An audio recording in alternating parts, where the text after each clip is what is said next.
In 1994, Compaq was the single best-selling personal computer brand in the entire world. Not top 5. Number 1.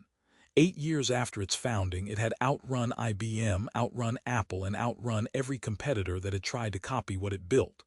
By 2002, it was gone.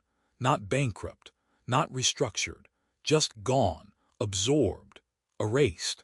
The brand that defined an era quietly disappeared into a merger it had no power to survive.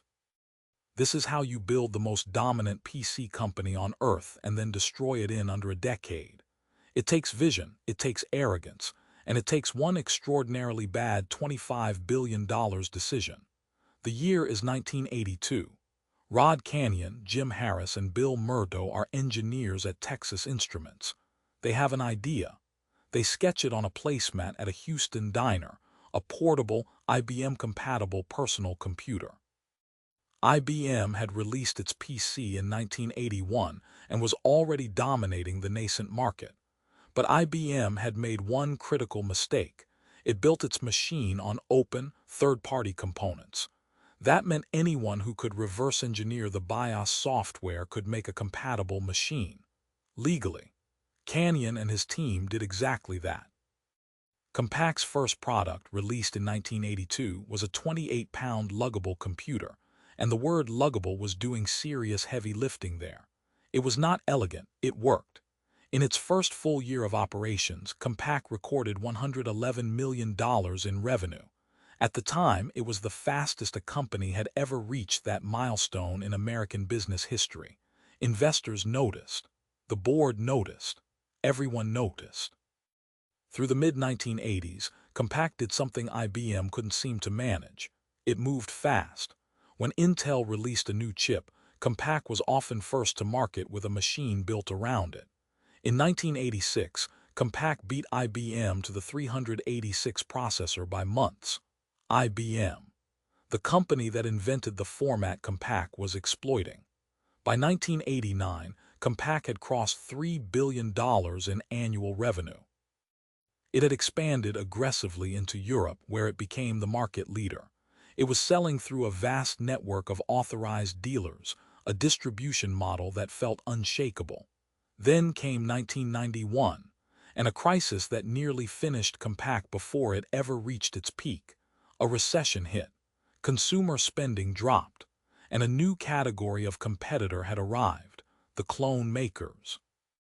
Companies like Dell were selling direct to consumers, cutting out the dealer network entirely, and offering lower prices that Compaq simply couldn't match. Compaq posted its first-ever quarterly loss. The board moved swiftly. Rod Canyon, the founder, the man who drew the original sketch on that diner placemat, was removed as CEO. He was replaced by Eckhard Pfeiffer, a hard-driving German executive who ran Compaq's European operations. Pfeiffer's diagnosis was blunt. Compaq was too expensive and too slow. His prescription was aggressive. He slashed prices by up to 32% in a single announcement. He overhauled manufacturing to drive down costs. He pushed Compaq into the consumer retail market, something the company had largely avoided. It worked. Spectacularly. By 1994, Compaq had reclaimed the top spot in global PC sales. Revenue had grown to $10.9 billion. The company was shipping millions of machines a year through retailers like Best Buy and CompUSA. Pfeiffer was celebrated as a turnaround genius. He was named Fortune's most influential businessman. Remember that. By 1997, Compaq's revenue had reached $25 billion. It employed over 30,000 people. It was, by nearly every measure, the most powerful PC company in the world. And that right there was the problem. Being the biggest PC company in the world in 1997 felt like a ceiling, not a crown. The internet was exploding. Enterprise computing, servers, storage, networking was where the real money and the real margins were heading. Companies like Sun Microsystems, and most formidably, Hewlett-Packard were entrenched in that space. Pfeiffer wanted to transform Compaq from a PC manufacturer into a full-service enterprise technology company, an end-to-end solutions provider. The kind of company that could compete with IBM on every front. It was an ambitious vision. It was also a vision that had nothing to do with what Compaq actually knew how to do. In January 1998, Compaq announced it would acquire Digital Equipment Corporation, known as DEC, for approximately $9.6 billion in cash. It was the largest acquisition in the history of the technology industry at that point. The board approved it. Of course they did. DEC was a legend. In the 1970s, it had been the second largest computer company in the world, behind only IBM. But by 1998, it was a company in prolonged, visible decline. It had missed the PC revolution almost entirely. It had burned through 3 CEOs in 5 years. Its workforce was bloated, its product lines were tangled, and it was losing money. Compaq was buying DEC for its enterprise customer relationships, its Alta Vista search technology, and its high-end Alpha processor line. What it was also buying, and perhaps underestimating, was roughly 50,000 additional employees, a services business it had no experience running, and a culture that was the opposite of Compaq's lean, aggressive DNA. The integration was a slow-motion disaster. The two companies' sales forces cannibalized each other. The product roadmaps conflicted.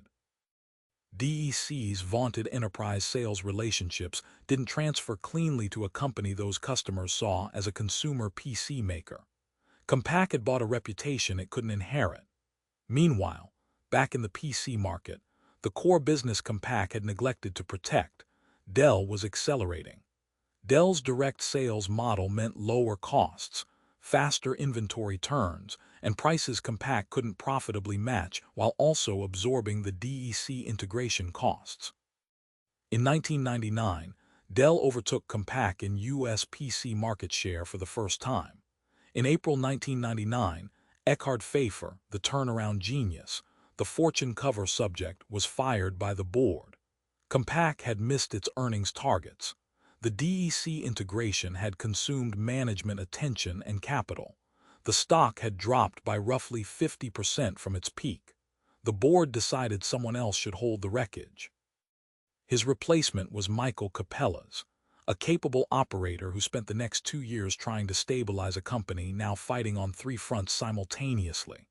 The PC price war with Dell, the enterprise credibility gap left by DEC's decline, and investor confidence that had evaporated along with the stock price.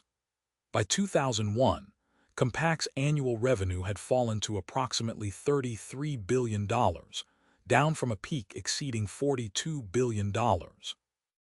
It was still the second largest PC maker in the world, but second place in a commoditizing market with collapsing margins is not a position that inspires confidence. It inspires acquisition interest. In September 2001, Hewlett-Packard announced it would acquire Compaq for approximately $25 billion in stock. Carly Fiorina, HP's CEO, argued the combined company would create a technology giant capable of challenging IBM across every major segment. Not everyone agreed. HP's own board nearly blocked it. Walter Hewlett, son of HP co-founder Bill Hewlett, launched a public campaign against the merger. He argued HP was overpaying for a company with structural problems that couldn't be fixed by scale. He got 38% of shareholders to vote with him. He lost the vote. The merger closed in May 2002. The Compaq brand survived for a few years as a budget label within HP's product lineup. By 2013, HP had quietly retired it. A brand that had been worth billions, that had outsold every competitor on Earth, that had pioneered an entire product category, reduced to a budget sticker, then nothing. So what actually killed Compaq? Not Dell. Not the recession of 1991. Not even the DEC acquisition on its own. What killed Compaq was the oldest mistake in business. It confused being the biggest in its category with being secure. The moment it felt it needed to transcend the PC market, it stopped protecting the advantages that made it dominant in the PC market. The DEC acquisition was the mechanism of the collapse, but the cause was strategic overreach dressed up as vision. Compaq spent $9.6 billion to buy a declining enterprise it didn't know how to run. funded by a cash position it couldn't afford to deplete, while a leaner competitor systematically dismantled its core business from below. The lesson here is almost cruel in its simplicity. Dominance in one market does not confer competence in another. Compaq was world-class at manufacturing and distributing PCs. It was not world-class at running a complex services organization or selling to enterprise IT departments. Buying that capability and building it are not the same thing, and the gap between those two assumptions cost Compaq everything. If you want to know what happened to the company that actually bought Compaq, how HP's own gamble on that merger eventually tore HP itself in two, that story is coming. Subscribe, and don't miss a single hidden empire.